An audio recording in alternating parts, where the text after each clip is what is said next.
बाप्पा आमचा बाप्पा नक्की पूर्ण करणार, कारण नवसाची मूर्ती आहे आमची. गणपती बाप्पा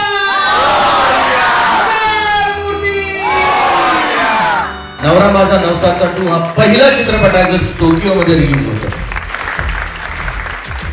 डम डम डम डम डमरू वाजे, डमरू वाजे, डमरूच्या तालावर बाप्पा नाचे. डम डम डम डम डमरू वाजे, डमरू वाजे,